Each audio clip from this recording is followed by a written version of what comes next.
The house on Maple Ridge had always been too quiet. Not the peaceful kind of quiet that settles over a home like fresh snow, but the heavy, deliberate silence of things left unsaid. Declan Ashford had lived in that silence for 17 years, and until the autumn of 2024, he'd never questioned why.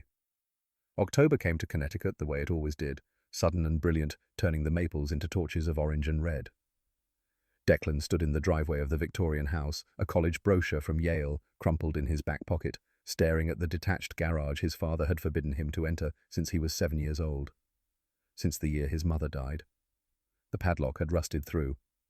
That's what Declan told himself later when he had to explain why he'd finally gone inside. The truth was simpler and more complicated. He was suffocating under the weight of his father's expectations, drowning in the silence, and the garage represented the last piece of his mother he could still touch. The door groaned as he pulled it open. Sunlight cut through the dusty air in solid beams, illuminating the chaos within boxes stacked to the ceiling. Old furniture draped in dropcloths, the detritus of a life his father had sealed away rather than processed. And there, in the center of it all, covered by a tarp, grey with 10 years of dust, sat the shape of a motorcycle. Declan's hands trembled as he pulled the tarp away. The fabric came off in a cloud of particles that danced in the afternoon light, and beneath it emerged a Triumph Bonneville British racing green with chrome that had dulled to the colour of old bones. He'd seen this bike before in photographs his grandmother kept his mother astride it. Leather jacket zipped against the wind, smile wide and genuine in a way Declan had never seen in the formal family portraits that lined his father's office walls. The tank was spotted with surface rust. The tyres had cracked and flattened under the weight of years. But something about the machine called to him the elegant simplicity of the parallel twin engine, the mechanical honesty of exposed parts that didn't pretend to be anything other than what they were. His father's world was all polish and presentation, leather-bound law books and mahogany desks. This bike was real. Declan ran his hand along the seat, and his finger caught on something, a tear in the vinyl that revealed a gap beneath. He worked his fingers into the opening and felt something that didn't belong. Paper. He pulled out a bundle wrapped in oilcloth tied with a leather cord that had gone stiff with age. His heart hammered as he unwrapped it. Inside were letters, maybe 24 of them, written on cream-coloured stationery in flowing cursive. The paper had yellowed at the edges, and the ink had faded to the colour of dried blood. Declan sat down on the dusty garage floor and began to read. The first letter was dated January 14th, 2006. "My darling Vivian," it began. "3 weeks since I've held you, and every day feels like drowning. My father grows more insistent. The Prescott merger. The wedding they've planned without consulting me. They speak of duty and legacy as if love were some adolescent fantasy we're meant to outgrow. But I am not a boy, and what I feel for you is not a phase. It is the only real thing in this manufactured life they've built for me." It was signed simply, "Yours, J.R." Declan's mouth went dry. He checked the date again. January 2006. He'd been born in March 2007. The math was impossible to ignore. He read faster, pulling letter after letter from the bundle. February, March, April. The correspondence grew more desperate, more urgent.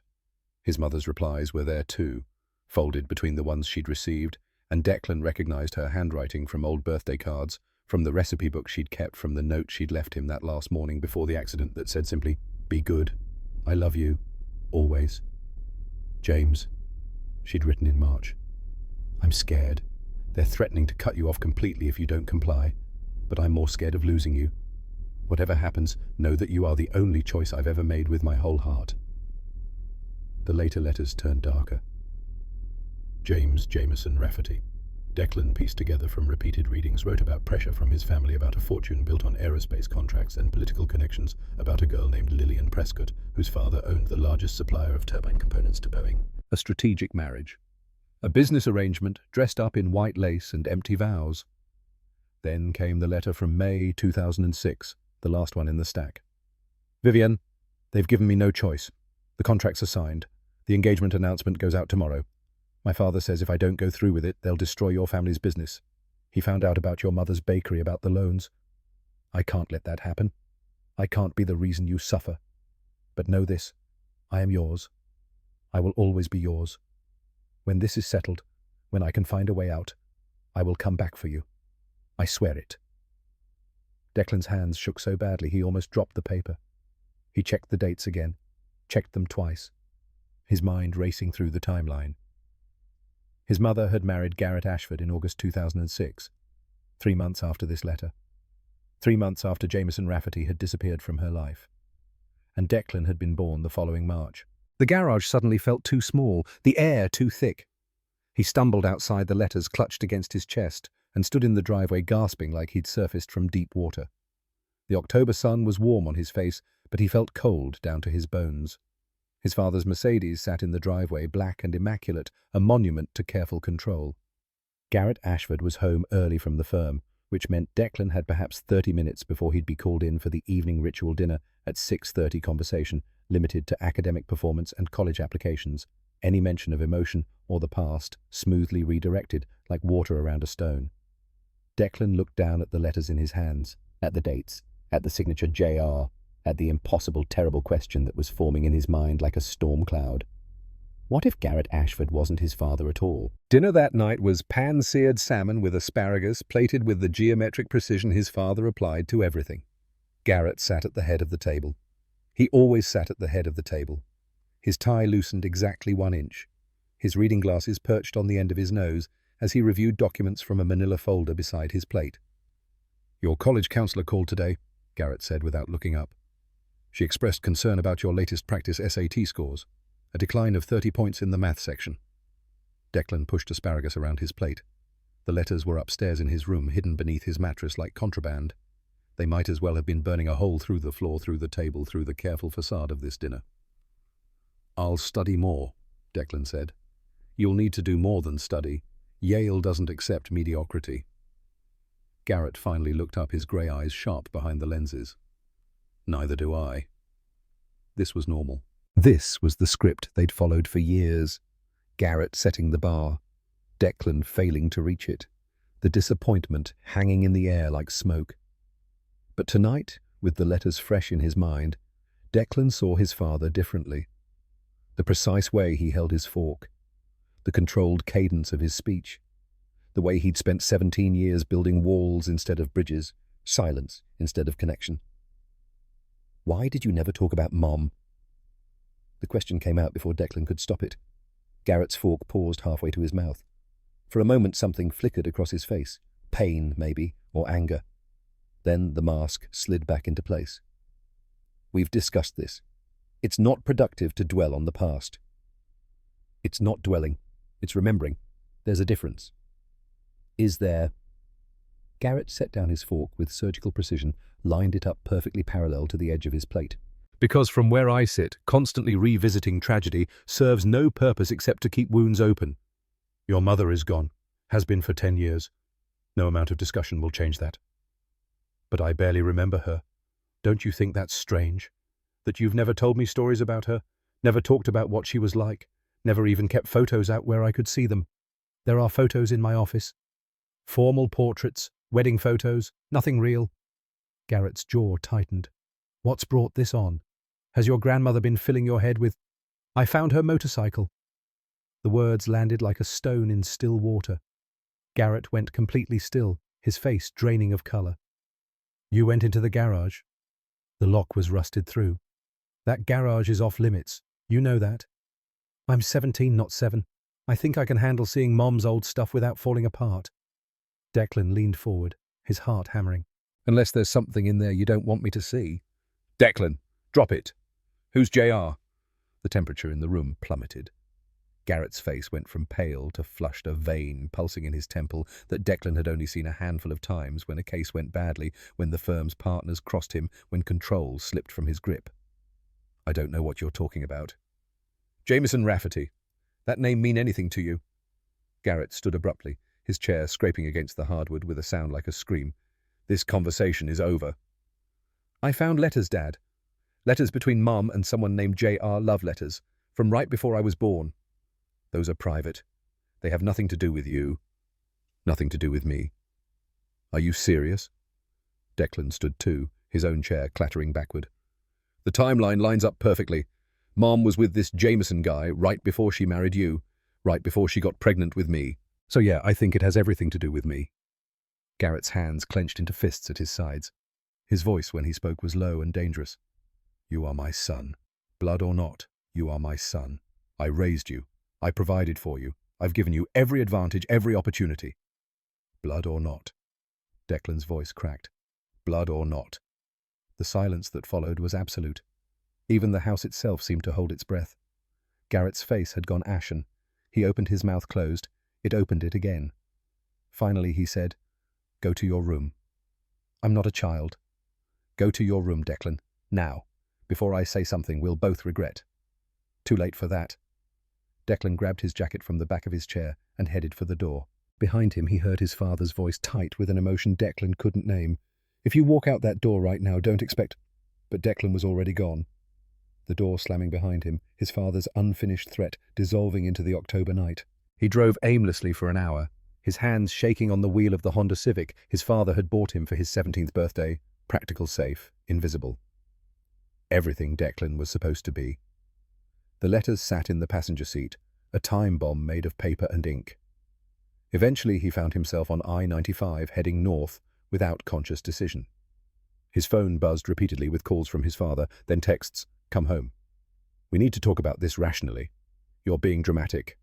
Then finally, "Fine, stay out. See if I care." Declan pulled into a rest stop and sat in the car engine running heat blasting against the October chill. He pulled out his phone and opened a browser, his fingers moving almost of their own accord. Jameson Rafferty, Aerospace Engineer, Connecticut. The search results loaded, LinkedIn profiles, company directories, and then 3 entries down a personal website, J. Rafferty Engineering Consultancy, Independent Aerospace Design. The profile picture made Declan's breath catch. The man was 48 according to the bio, with dark hair going silver at the temples, strong features and eyes the same shade of blue-green that Declan saw every morning in the mirror. The resemblance wasn't exact. The man's face was longer, his jaw more pronounced, but the eyes were unmistakable. The bio was sparse. Former lead engineer at Pratt & Whitney, specialized in turbine blade design and computational fluid dynamics, now working independently on sustainable aviation projects, based in Burlington, Vermont. Vermont. 4 hours from here. Declan's phone buzzed again. Not his father this time, but Silas, his best friend since middle school. "Dude, where are you?" "Your dad called my house. He sounds pissed." Declan typed back. "Long story. Need to think." "Want company?" "Not tonight. Tomorrow." "Yeah, be careful." Declan set the phone down and stared at the screen of his laptop at the face that might be his biological father. A man his mother had loved, a man who'd promised to come back for her and never did. Or had he? The next morning, Declan called in sick to school and drove to Rhode Island. The address he'd found in the letters tucked into an envelope postmarked from his grandmother's return address led him to a small Cape Cod house in a neighborhood of similar small houses, all of them respectable and modest and precisely maintained. His grandmother answered on the third knock. Cordelia Hayes was 70, with white hair cut in a practical bob and eyes that missed nothing. When she saw Declan standing on her porch, she gasped and put a hand to her mouth. "My God, you look just like her." "Grandma Cordelia, I'm sorry to just show up, but I need to talk to you about Mum." She looked past him at the Honda, parked at the curb, then back at his face. Whatever she saw there made her step aside. "Come in. I'll make coffee." The house smelled like lavender and old books. Photographs covered every surface. Cordelia's husband, who died 5 years ago. Declan's mother at various ages. Declan himself as a child. In all the photos of Vivian, she was smiling, but Declan noticed now that the smile didn't quite reach her eyes in the later pictures, the ones after she'd married Garrett. They sat at the kitchen table, mugs of coffee cooling between them. Declan pulled out the letters and spread them on the table like evidence at a trial. "I found these in Mom's motorcycle, in the garage at home." He watched his grandmother's face carefully. "Dad's never let me in there. Now I think I know why." Cordelia picked up one of the letters, her hands trembling slightly. She read it without speaking, then set it down and closed her eyes.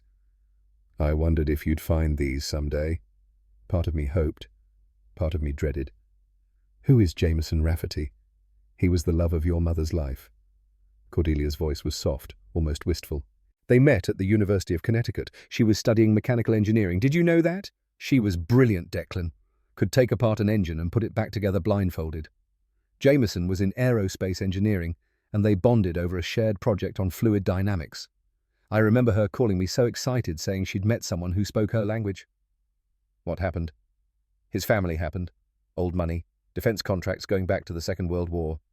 Jameson's father had arranged a marriage with the daughter of a business partner, Lillian Prescott. Jameson fought it for months. But in the end," she gestured at the letters, "you've read them. You know how it ended? He left her. He was forced out. There's a difference. Cordelia took a sip of her coffee. Jameson's family threatened to destroy us if he didn't comply. They'd found out about my bakery, about some loans I'd taken out during a rough patch. They had the power to call those loans to ruin us. Jameson knew that. So he did what he thought was noble. He sacrificed his happiness to protect the people he loved. But Mum was pregnant. Declan's voice came out harsh. Or was she? Am I even Jameson's son, or am I Garrett's? Cordelia looked at him for a long moment. Then she stood and walked to a drawer in the kitchen, pulled out a small metal object, and placed it on the table between them. It was a military dog tag, worn and scratched with engraved letters still visible. J. Rafferty, USAF, 1998-2002. Your mother gave this to me the week before she died. She said if you ever came asking questions, I should give it to you. She said you'd need to find your own answers, but you'd need a place to start. Declan picked up the dog tag, felt the weight of it in his palm. Air Force. Jameson did 4 years after college, ROTC scholarship. It's how he paid for school when his family threatened to cut him off the first time he dated someone they didn't approve of. Cordelia reached across the table and covered Declan's hand with hers. Your mother loved him, Declan. I won't lie about that. But she also loved Garrett in a different way. He was there when Jameson wasn't.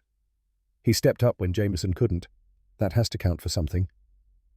Did she ever see Jameson again after he left? Cordelia's eyes filled with tears.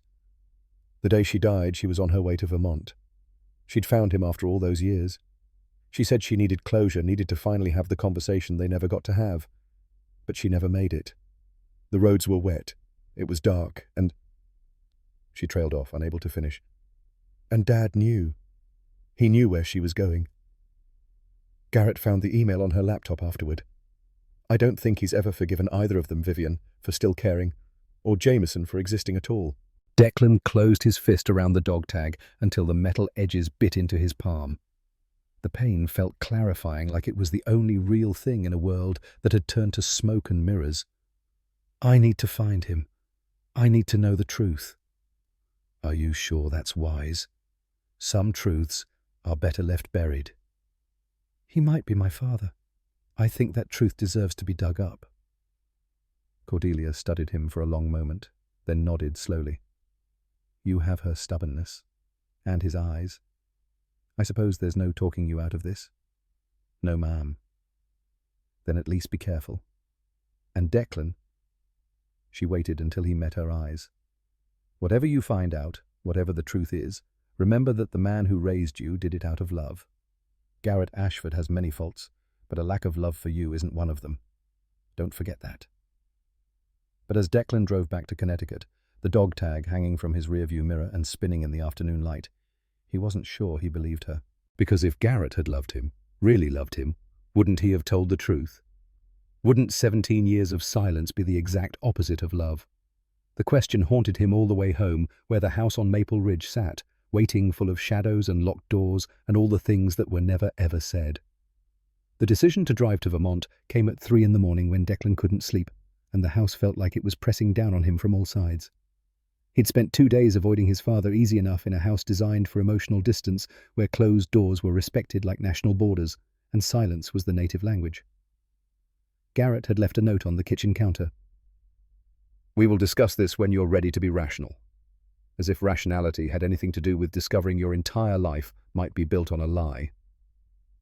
Declan packed a duffel bag with clothes for 3 days, told Silas he was visiting colleges, and left before dawn. The Honda's engine was cold and reluctant, coughing twice before catching. He let it warm up in the driveway, watching the house where he'd grown up, wondering if it would ever feel like home again.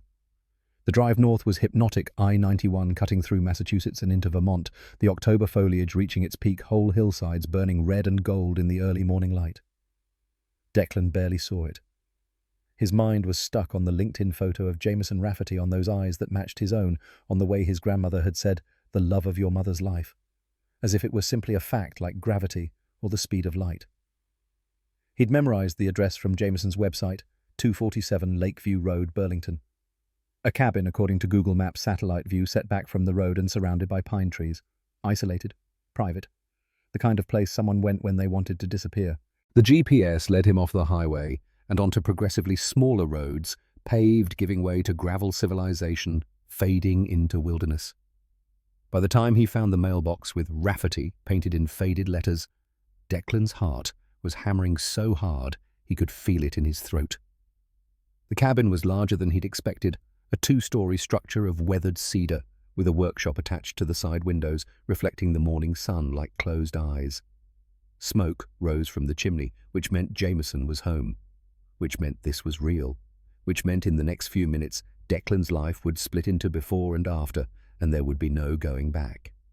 He sat in the car for 5 minutes, hands gripping the steering wheel, trying to breathe. What was he supposed to say? "Hi, I'm the son of the woman you loved, and I think you might be my father." How did someone start that conversation? The smell hit him when he opened the car door, wood smoke and pine sap, and something mechanical like heated metal and cutting oil. The workshop's door was partially open, and Declan could hear the whine of machinery from inside. A CNC mill, maybe, or a lathe. The sound was oddly comforting, industrial and precise. He walked up the path to the front door, his sneakers crunching on gravel. Before he could knock, a voice called out from the workshop, "Help you with something." Declan turned. The man who emerged from the workshop was wiping his hands on a rag, squinting against the morning light. He was tall, maybe 6'2", with the lean build of someone who worked with his hands. His hair was dark with silver threading through it, and his face was lined in ways that suggested he'd spent time outdoors in wind and weather. He wore jeans and a flannel shirt with the sleeves rolled up, and his forearms were corded with muscle. And his eyes, even from 30 feet away, Declan could see them, blue-green like deep water, like looking in a mirror. "I'm looking for Jameson Rafferty," Declan said, his voice steadier than he felt. "You found him." Jameson walked closer, the rag still in his hands. "You lost." "Not a lot of people find this place by accident." "I'm not lost. I'm—" Declan took a breath. "My name is Declan Ashford. I think you knew my mother. Vivian." Jameson froze. The rag slipped from his hands and fell to the gravel without a sound. His face went through a series of expressions too fast to catalogue shock recognition, something that might have been grief or joy or terror. He took 2 steps forward, staring at Declan like he was a ghost. "Vivian," he whispered. Then louder, "You're Vivian's son." "I am." "How is she? Where is she? I tried to find her years ago, but Garrett said—" He stopped, really looking at Declan for the first time. At his face. At his eyes. "Oh my God. She's dead. She died 10 years ago. Car accident." The words came out flat, factual. Declan had said them so many times they'd lost all meaning, become just sounds. But watching Jameson's face crumple, watching him sit down hard on the workshop steps like his legs had stopped working, Declan felt the weight of them again. No, that can't be right. I just found her. Jameson put his head in his hands. His shoulders shook. Declan stood there awkwardly, unsure what to do. He'd imagined this meeting 100 different ways during the drive, but he hadn't imagined this, a grown man, breaking down grief so raw it seemed to tear the air. After a long moment, Jameson looked up. His eyes were red, but his voice was steady. "How?" "Route 7, near Bennington. She was on her motorcycle. It was raining. She hit a power pole." Declan paused. "She was on her way to see you." Jameson's face went white. "What?" "I found her emails. She'd tracked you down. She said she needed to talk to you. That was August 15th, 2014. Jesus Christ. Jameson stood abruptly, paced to the end of the path and back. "I was here. I was right here. If I'd known if she'd just called first, I would have driven down. I would have met her halfway. I would have—" He stopped, his voice breaking. "It's my fault. She was coming to see me and she died. And it's my fault. It was an accident. Was it? Or was it just one more casualty of my cowardice?" Jameson turned to face him fully. "You have her hair. Darker, but the same wave. And your eyes?" He laughed a sound without humor. "My God, you have my eyes. Does Garrett know you're here?" "Garrett and I aren't exactly on speaking terms right now. Because of me. Because of a lot of things. But yeah, you're part of it." Declan pulled the bundle of letters from his jacket pocket. "I found these. In Mom's motorcycle. Hidden under the seat." Jameson took the letters with shaking hands. He didn't open them, just held them, staring at his own handwriting from 18 years ago. "I thought she'd destroyed these. I hoped she had. It would have been easier. Easier than what? Than knowing she kept them. That she remembered. That maybe—" He trailed off, then gestured toward the cabin. Come inside, please. I'll make coffee, and I'll tell you everything you want to know. It's the least I can do. The cabin's interior was Spartan, but comfortable exposed beams, a stone fireplace furniture that looked handmade. The walls were covered with photographs of aircraft technical drawings and what looked like patent documents. A drafting table by the window held a laptop and scattered papers covered in equations. Jameson moved around the kitchen with the efficiency of someone who lived alone and liked it that way. He ground coffee beans, filled a French press, set out 2 mugs without asking if Declan wanted any. The silence between them was heavy, but not uncomfortable, like both of them were gathering their thoughts. When the coffee was ready, they sat at a table made from a single piece of pine, worn smooth by years of use. Jameson wrapped his hands around his mug, but didn't drink. Your mother was the smartest person I ever met, he said finally. Not just book smart, though she was that too, but mechanically intuitive. She could look at an engine and see how all the pieces worked together, see where the stress points were, where the design was elegant or clumsy. She made me a better engineer just by asking the right questions. My father, Garrett, he never told me any of this. I didn't even know she studied engineering. Garrett probably wanted to forget. I represented everything he wasn't. Reckless, passionate, impractical. I'm sure he thought if he buried the past deep enough you'd never find it. Jameson took a sip of coffee, grimaced like it was too bitter. He wasn't wrong to try. Some things are better left buried. Except I did find it, and now I need to know the truth. What truth? There are so many of them. Am I your son? The question hung in the air between them like smoke. Jameson set down his coffee mug very carefully, aligned it with the grain of the wood. I don't know, he said quietly. I've wondered for 17 years, but I don't know. The timeline lines up. The last letter you sent was May 2006. I was born March 2007. That's 10 months. I know the timeline, Declan. I've done the math 1,000 times. Jameson stood and walked to the window, his back to the room. After I left, after my family forced me to leave, I didn't see or speak to Vivian for 3 months. By the time I found the courage to go back to tell my father and his business partners and Lillian Prescott all to go to hell, it was too late. She'd married Garrett, and Garrett made it very clear I wasn't welcome. What did he say? That Vivian didn't want to see me, that I'd hurt her enough, that if I really loved her, I'd leave her alone to build a life with someone who deserved her. Jameson's voice was rough. And the worst part is he was right. I didn't deserve her. I'd chosen money and family approval over love. I was a coward. Did you ever try to contact her again? Once. About 6 months after you were born. I'd just signed my divorce papers with Lillian. The marriage lasted 2 years, 2 miserable years, and I thought maybe it wasn't too late. I drove to your house in Connecticut. I sat in my car across the street and I watched through the window. He turned to face Declan, his eyes bright with unshed tears.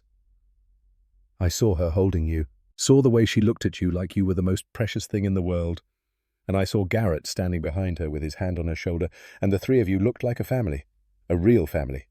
So I drove away. You just left. What else could I do? Storm in and demand a paternity test?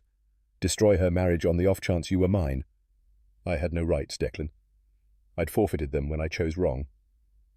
Jameson returned to the table, sitting heavily. But I've followed you from a distance. Your grandmother Cordelia, she posts photos sometimes. Facebook, Instagram. I have fake accounts. I know that's creepy, but I couldn't help myself. I watched you grow up in pixels and thumbnails. I saw you graduate middle school. I saw you win some kind of engineering competition last year. I saw you smile, and every time I wondered if that smile came from me or from Garrett or from Vivian. The confession should have felt violating, but instead, it just felt sad. This man, living alone in the woods, haunting social media for glimpses of a child who might be his son. It was pathetic and tragic and somehow still touching.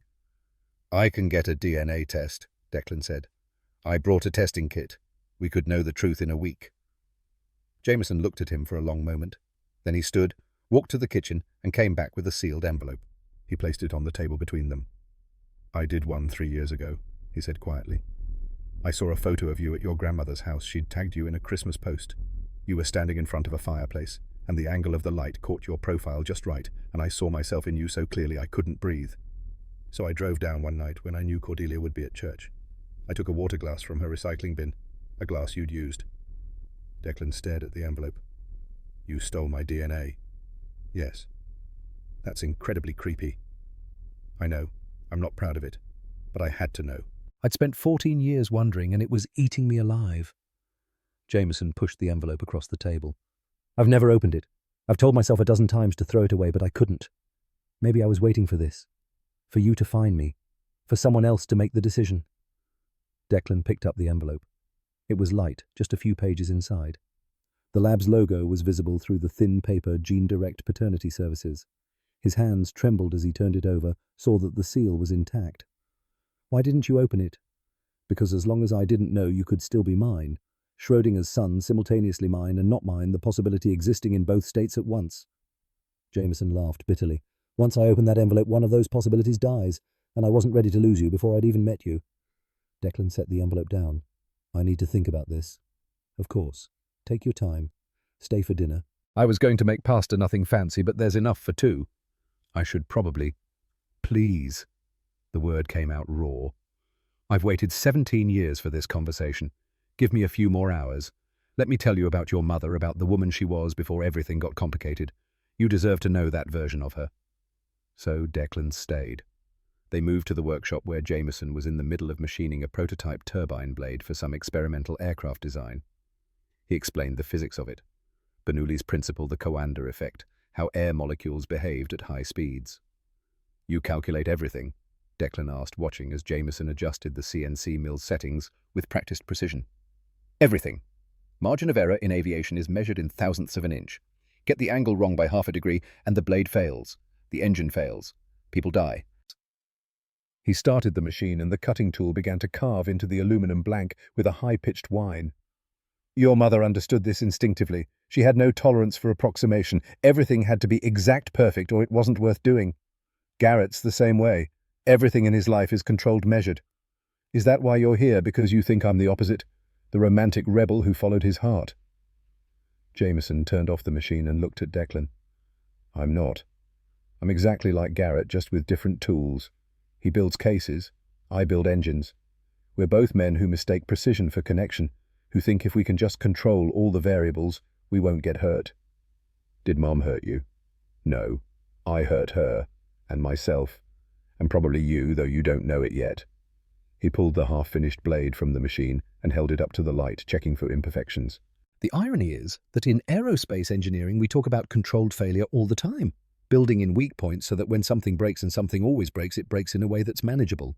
But in life I never learned that skill. I just built everything rigid and strong, and when the pressure got too high, everything shattered at once. They worked in the shop until the light faded, then moved inside.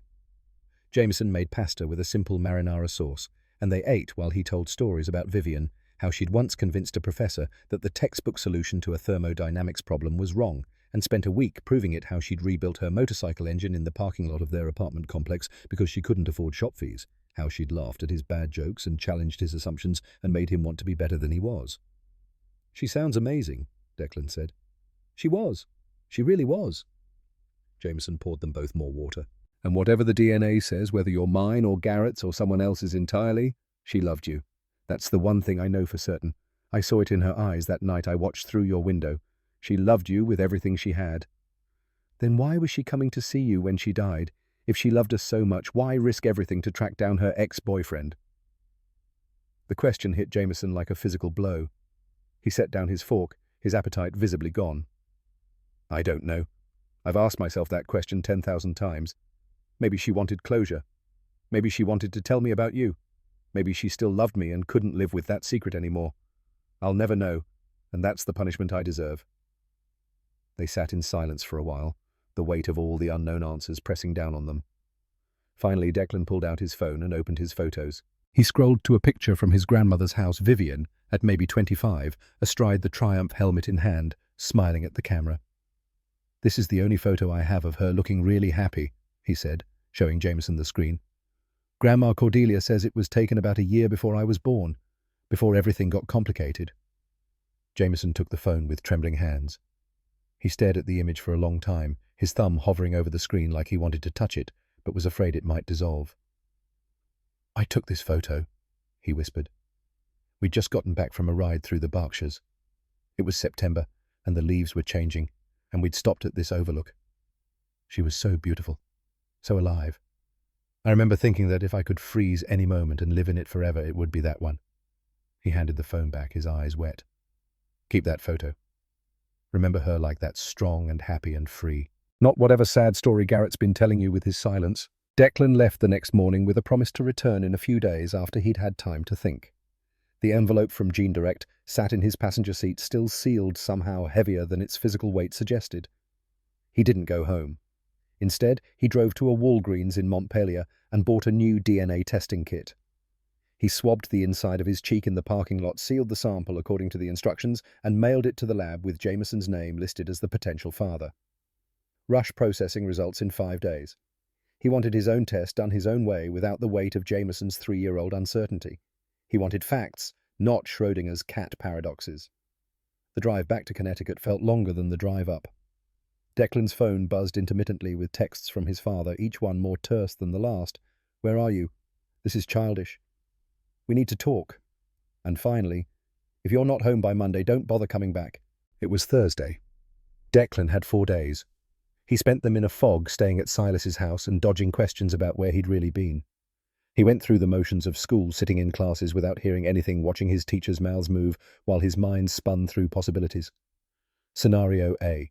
Jameson was his father, which meant Garrett had lied to him for 17 years, raised another man's son while knowing the truth, let Declan believe in a connection that was based on lies. Scenario B. Garrett was his father, which meant the letters were just the sad story of what if, and Declan had thrown away his relationship with the man who'd actually raised him over a phantom. Scenario C.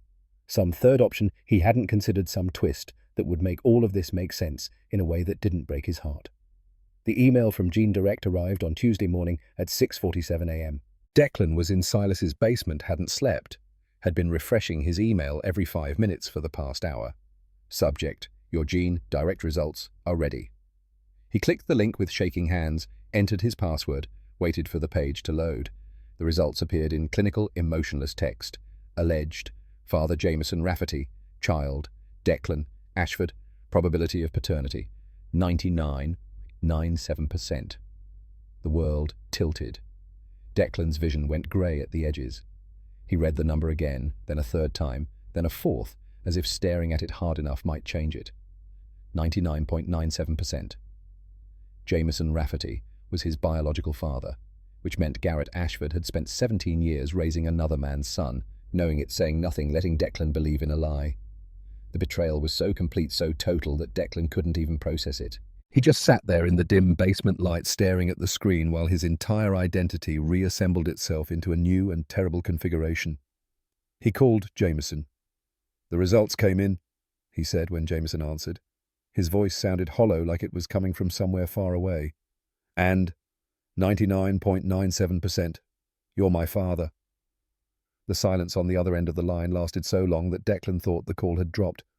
Then he heard a sound that might have been a sob or a laugh, or both at once. "Oh my God," Jameson whispered.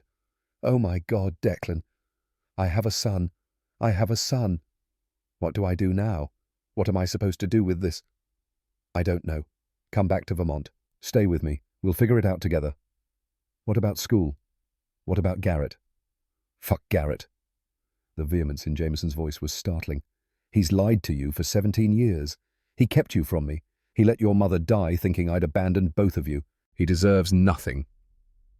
And standing there in his best friend's basement, his entire world shattered and rearranged. Declan found he agreed.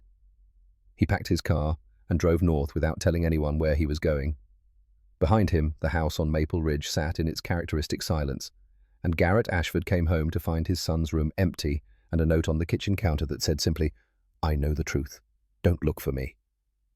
The inheritance of silence had finally been broken, but the cost of that breaking was still being calculated, and Declan had no idea if any of them would survive the sum.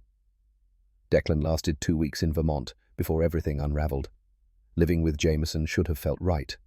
The biological father, the man his mother had loved with such intensity, it had followed her to her grave. They fell into routines, breakfast together, working side by side in the shop dinners filled with stories about Vivienne. Jameson was attentive, generous with his time and knowledge, everything a father should be. But something gnawed at Declan. Small things at first. The way Jameson watched him too intently, like he was memorizing every gesture. The way he'd steer conversations away from Garrett, dismissing 17 years of parenting as obligation, not love. The way he'd suggested casually, so casually, that Declan should change his last name to Rafferty. "It's your real name," Jameson had said over dinner one night. "Ashford is just paperwork. Blood is what matters." But was it? The call came on a Wednesday morning. Unknown number, Connecticut area code. "Mr. Ashford." A woman's voice, professional and careful. "This is Patricia Chen from Morrison and Associates. I'm calling regarding Garrett Ashford. He collapsed at the office this morning. Heart attack. He's at Yale New Haven Hospital and they're saying, you should come. They don't think he has much time." The drive took 3 hours. Declan didn't tell Jameson where he was going, just left a note. "Family emergency. Back soon." Yale New Haven's cardiac unit smelled like antiseptic and fear. Garrett was in room 447, diminished by machines and medication IV lines snaking from his arms like he was being held down by technology itself. His eyes were closed, his breathing labored. A nurse looked up when Declan entered. "Are you family?" "I'm his son." The words came out automatically, and only after he said them did Declan realize he still thought of himself that way, despite the DNA test, despite everything. "He's been asking for you," the nurse said softly. "He's sedated but lucid. You can talk to him." Declan approached the bed slowly. Up close, Garrett looked smaller than he'd ever seen him, fragile in a way that felt fundamentally wrong. This was the man who'd built his life on control and precision, now reduced to beeping monitors and shallow breaths. "Dad?" Garrett's eyes opened. They found Declan's face and held there, and something complicated moved through them. Relief, regret, love rendered visible by proximity to death. "You came." His voice was a rasp, barely audible. "They said it was bad.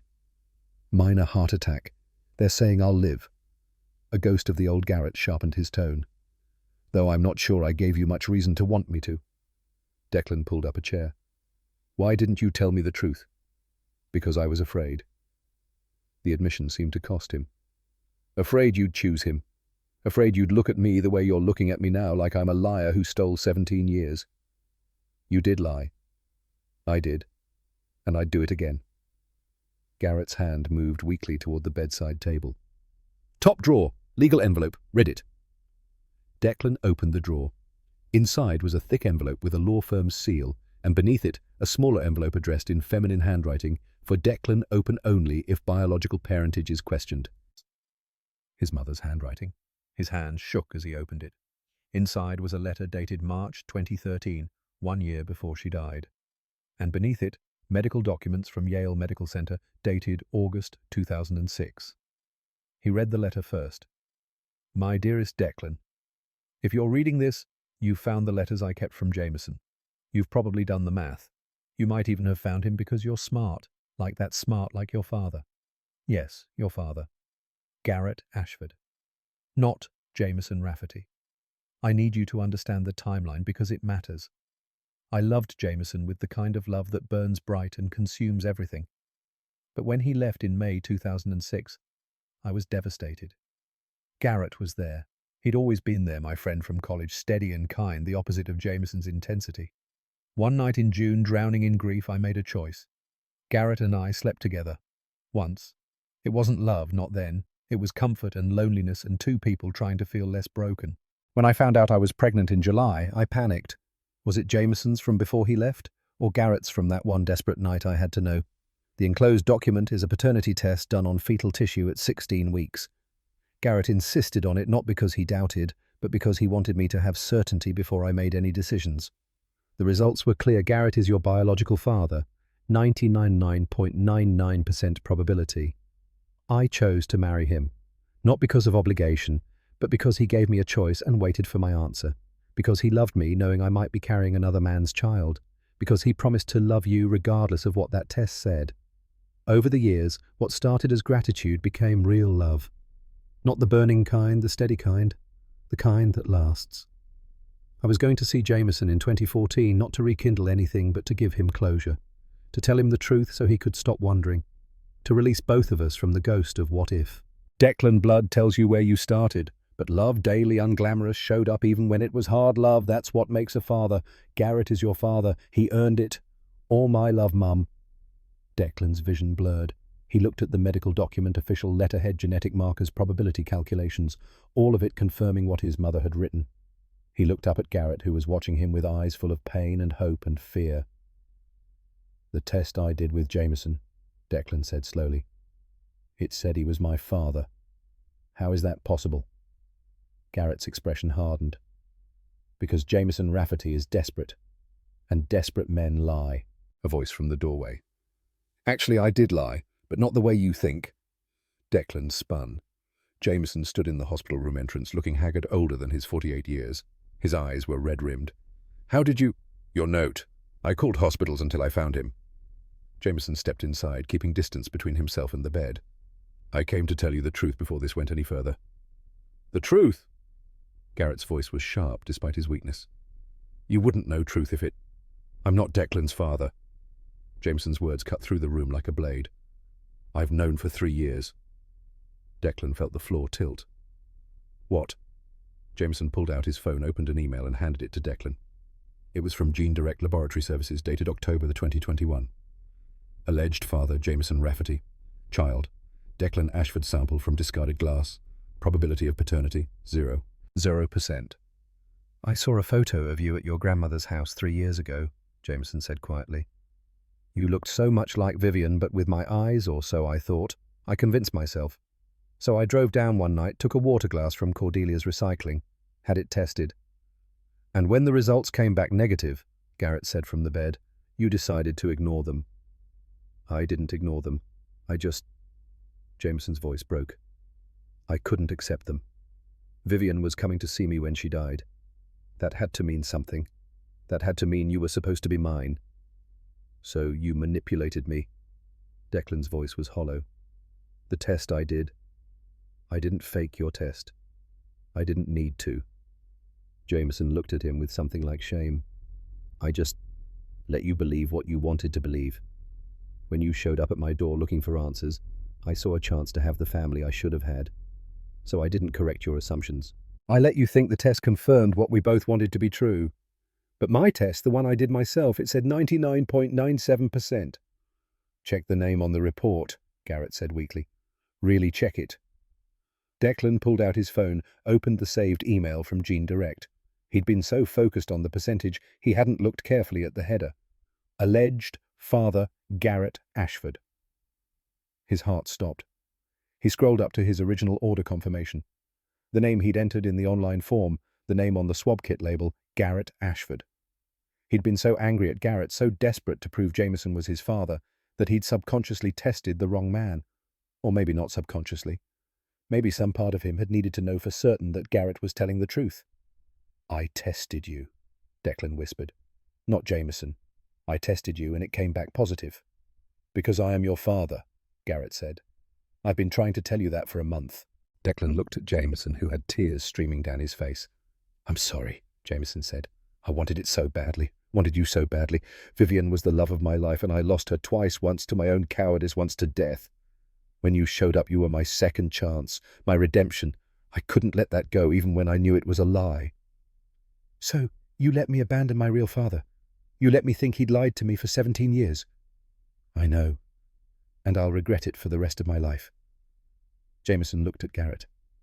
"I'm sorry. For all of it. You loved her when I didn't have the courage to. You raised him when I had no right to. You're the better man. You always were." The room fell silent, except for the beeping of monitors and Garrett's labored breathing. Declan sat down heavily in the chair, his head in his hands. Two fathers, one who'd earned the title through 17 years of showing up, one who'd wanted it so desperately he'd lied to claim it. And his mother caught between them even in death, her love distributed in ways that satisfied no one. "What do I do now?" he asked the room. "You choose," Garrett said softly. "Your mother gave you that letter so you could choose with full information, not obligation, not guilt, just truth." Declan looked at his father, and yes, Garrett was his father in every way that mattered, pale and diminished in the hospital bed, but still trying to give him freedom of choice. Then he looked at Jameson, broken and ashamed, a cautionary tale about what happens when you love so selfishly you'd rather have a beautiful lie than an ugly truth. "I choose honesty," Declan said finally. "I choose the man who told me hard truths, even when it cost him. I choose my dad. 3 days later, after Garrett was stable and cleared to go home, the three of them met one final time at the house on Maple Ridge. Jameson had come to say goodbye. He stood in the driveway looking at the garage where this had all started, where Declan had found those letters and set everything in motion. "I'm going back to Vermont," he said. "I think that's best. But before I go—" He held out a small wrapped package. "This was your mother's. I gave it to her for her 23rd birthday. She left it behind when things ended. I've kept it all these years. It should be yours." Declan unwrapped it. Inside was a vintage leather jacket worn soft with age with VH embossed inside the collar. Vivian Hayes. "She wore this the first time I took her flying," Jameson said. "Cessna 172 over the Berkshires. She wasn't scared at all. She just laughed and said she finally understood why birds never walked anywhere." "Thank you," Declan said quietly. Jameson nodded. He looked at Garrett, who stood beside his son with one hand on Declan's shoulder. "Take care of him." "I always have," Garrett said, not unkindly but firmly. A statement of fact. Jameson got in his car, a Subaru wagon, practical and modest, and drove away. Declan watched until the car disappeared around the corner, carrying with it the ghost of what if, the dream of an alternate life that had never been real. "You okay?" Garrett asked. "I don't know. Ask me in a year." "Fair enough." Garrett squeezed his shoulder. "Want to see something?" They walked into the garage together. Garrett pulled the tarp fully off the Triumph, revealing the motorcycle in all its tarnished glory. "I was going to wait until your 18th birthday, Garrett said. "But given everything, I think now is better. Your mother rebuilt this bike from a basket case when she was in college. Took her 9 months. She always said it taught her more than any engineering class patience precision, the understanding that some things can't be rushed." He opened the tool chest. Inside was a complete set of restoration manuals, parts catalogues, and a leather-bound journal in Vivian's handwriting. She wrote down everything she learned, every mistake, every solution, every moment of breakthrough. She wanted to pass it on to you when you were ready. Garrett's voice was rough. "I think you're ready." Declan picked up the journal, opened it to a random page. His mother's handwriting filled the margins. Patience, precision, love. These are the only tools that matter. On the last page, dated a week before she died, she'd written, "For my son, when he's old enough to understand some things are worth rebuilding even when they seem broken beyond repair. Especially then. Love is like that. Family is like that. Trust is like that. And you, my beautiful boy, you are worth every moment of patience it takes to get things right. Mom." Declan closed the journal carefully, his throat tight. "Want to start today?" Garrett asked. Yeah, I do." The Triumph's engine caught on the third try, coughing blue smoke before settling into a smooth, powerful idle. The sound echoed through the garage. Not the garage at Maple Ridge anymore, but the automotive shop at Yale University, where Declan had just completed his first semester studying mechanical engineering. Garrett stood in the doorway watching his son's face light up as the motorcycle he'd spent 6 months rebuilding finally came to life.